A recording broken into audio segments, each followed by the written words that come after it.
हरे कृष्णा माताजी. तुम्ही तुमचा राम बद्दलचा अनुभव प्लीज मला जे पण सांगितलं होतं तुम्ही काल फोन करून ते हो प्लीज हो इथे हो. सगळ्यांबरोबर सबके साथ शेअर कीजिए आप. I would like to.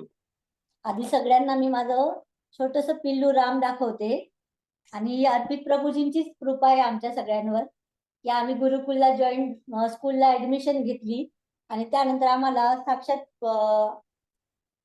भगवानाच्या रूपात म्हणा की अर्पित प्रभूजी आमच्या आयुष्यात आले आणि खूप मोठा बदल आमच्या आयुष्यात घडला. सुंदर अनुभव सांगायचा म्हटलं म्हणजे आज मागच्याच महिन्याची गोष्ट आहे. आम्ही अंमळनेरला होतो आणि असंच माझ्या मोठ्या बहिणीचा मुलगा, तोही राम बरोबरचाच आहे. राम त्याच्यापेक्षा 3 महिन्याने मोठा आहे आणि तो रामपेक्षा 3 महिन्याने लहान आहे. तर आम्ही जसे गेलो तसा तो आजारीच होता, खेळत नव्हता, काही नव्हता. सगळ्यांना असं वाटत होतं असेल काही ताप वगैरे, ऊन लागलं असेल. उन्हाळा यावर्षी जास्त होता ना, त्यामुळे प्रत्येकाला असंच वाटत होतं की उन्हाळा आहे भू, त्यामुळे तो आजारी पडला. डॉक्टरांकडे नेले, 2 डॉक्टर बदलले तरी त्याला काही गुण लागत नव्हतं. शेवटी बालरोग तज्ञांकडे नेला. त्यांनी आम्हाला सांगितलं की आपण एकदा याची टेस्ट करूया, मला कावीळची शक्यता वाटते. आम्ही ती टेस्टही केली. त्यात त्याला 80% म्हणजे नॉर्मल कावीळपेक्षा 80% कावीळ जास्त होता. आणि तो इतका प्रमाणात त्याच्या शरीरात पसरलेला होता की आज 2 दिवस जरी आम्ही उशीर केला असता तरी काहीतरी वेगळं घडण्याची चान्सेस खूपच होते, डॉक्टरांनी आम्हाला सांगितलं. त्या घाई गडबडीत आम्ही त्याचं रक्त चेक केलं, ते केलं आणि सगळेजण टेन्शन मध्ये होतो. अशा टेन्शन मध्ये आम्हाला एक देवदूत आमच्या आयुष्यात आलेला होता, हे आम्हाला माहितीच आहे. तो देवदूत म्हणजे आमचा राम.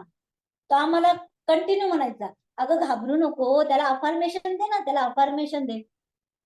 घरी तिकडे माहेरी काय एवढं अफर्मेशन काय असतं काय नाही हे काही माहित नाही ना त्या लोकांना. ते सगळेजण विचार करायचा, हा असा काय बोलतो. हे बाळ त्या बाळाजवळ जायचं, त्याच्या हाताला स्पर्श करायचं आणि मनातल्या मनात त्याला अफर्मेशन देत होता. आणि आम्ही सगळे त्याच्याकडे एकदम निरागस भावनेने त्याच्याकडे बघत होतो की हा असं काय करतोय. पण हा इतका मनातल्या मनात मस्त बोलत होता, त्याच्या चेहऱ्याकडे बघत होता, ते करत होता.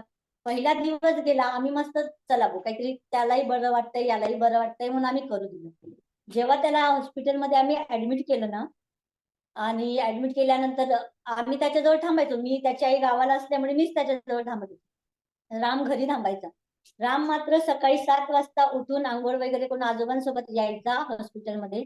त्याला म्हणायचा, कसं वाटतंय तुला, बरं वाटतंय का, दे तुझा हात, मी अफर्मेशन म्हणतो. राम पुन्हा त्याच्या हातावर हात ठेवायचा, त्याला अफर्मेशन द्यायचा.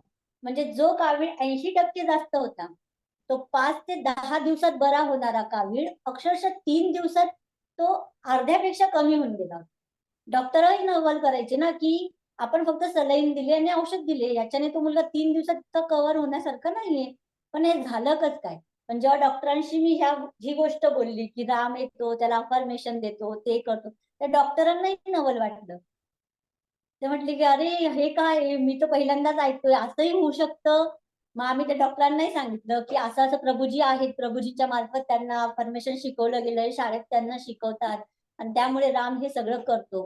तर साक्षात माझ्या आयुष्यात एक दुसरे कृष्ण आले आहेत आणि मी याच्यात अर्पित प्रभूजींना बघते की भविष्यात हाही प्रभूजी होईल आणि असंच सगळ्यांना सहकार्य करेल, सगळ्यांना खूप काही ज्ञान देऊ शकतो की त्याच्याने बऱ्याच जणांचं आयुष्य सुधरू शकतं, जी मला याच्याकडून भविष्यात अपेक्षा आहे.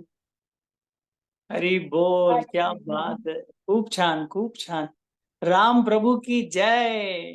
थँक यू सो मच माताजी. खूप सुंदर अनुभव आणि ऍक्च्युली मला याने खूप प्रोत्साहन मिळाली आहे, मला खूप सगळ्या मोटिवेशन मिळालं. पालकांना मी हे सांगू इच्छिते की गेल्या वर्षीच प्रभूजी आमच्या आयुष्यात आले आणि मी माझाही अनुभव मागे पण 1-2दा शेअर केलेला होता की मी पण फार निगेटिव्ह झालेली होती स्वतःच्या आयुष्याबद्दल, किंवा मग निगेटिव्ह विचार येत होते माझ्या मनात की मी असं करून टाकू किंवा तसं करू. खूप चिडचिड पण व्हायची.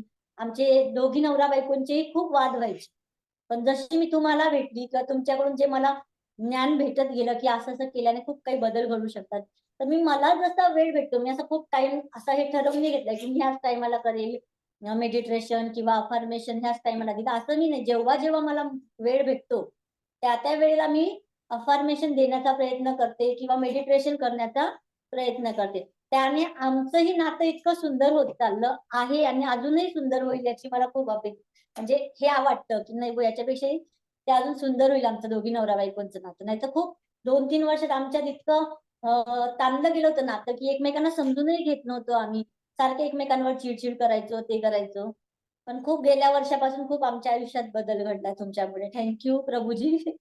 खूप खूप. थँक्यू माताजी. थँक्यू. तुम्ही म्हणजे ओपन माइंडेडली या सगळ्या गोष्टींना एक्सेप्ट केलं आणि तुम्ही करत आहात. आणि माझा फक्त एक रिक्वेस्ट राहणार आहे, की तुम्ही त्याला नियमित म्हणजे ह्याच्यामध्ये प्रॅक्टिसमध्ये आणा. हो. This will be my request to everyone. Very good. खूप छान अनुभव. Very nice.